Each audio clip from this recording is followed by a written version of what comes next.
All right. So if you chose this group, group 2, you said, I am comfortable with the hub. I just want to know what's next. I think what's next is creating a complete lesson or series of lessons tied to a skill on the hub, where students are using the hub for basically everything.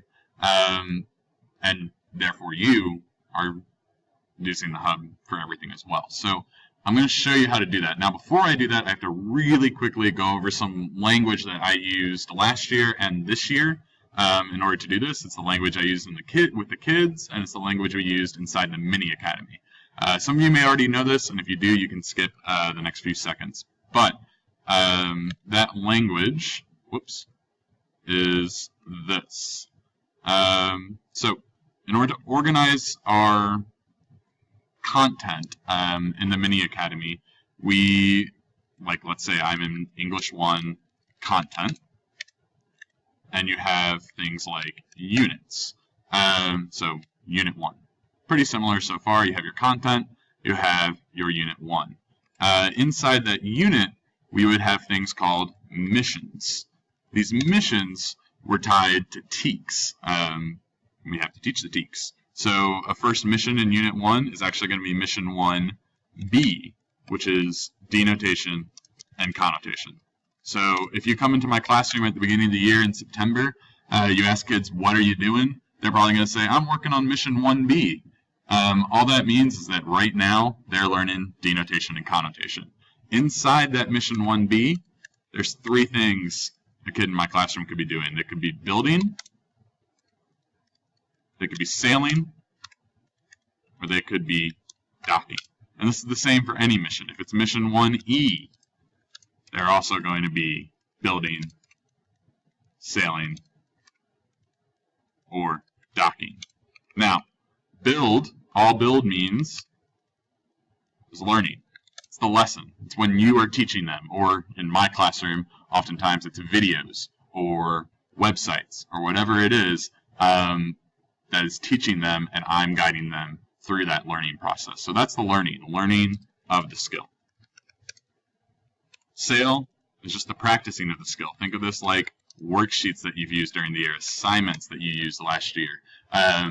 This is where I believe the real learning is happening. It's where they're practicing the skill. And then the dock, testing of the skill. So the reason I told you this is that you don't get all confused when I show you my course, which is what I'm going to do right now.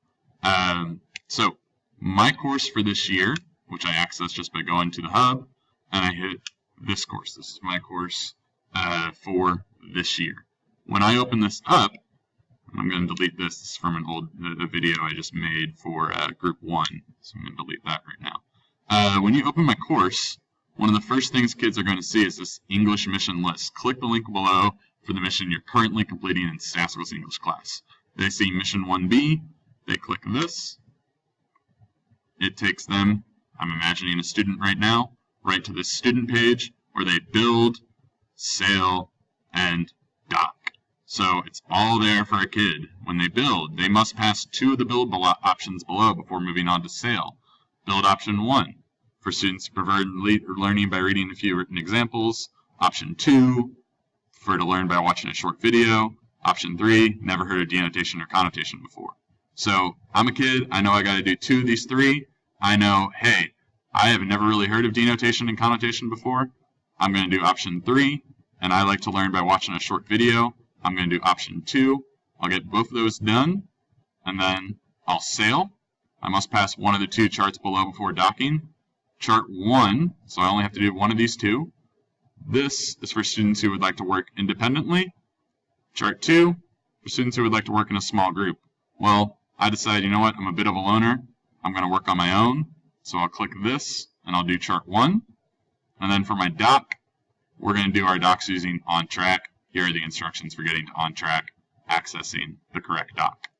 And that's pretty much it. So for a kid, it's all here.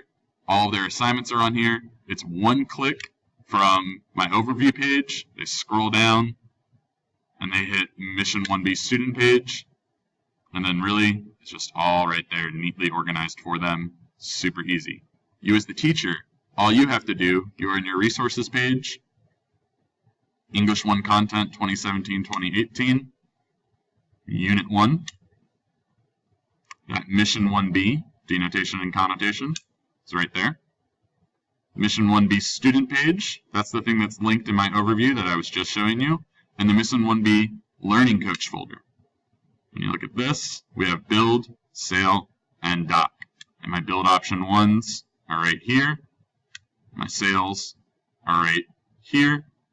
And my dock, nothing's in there because it's on on track.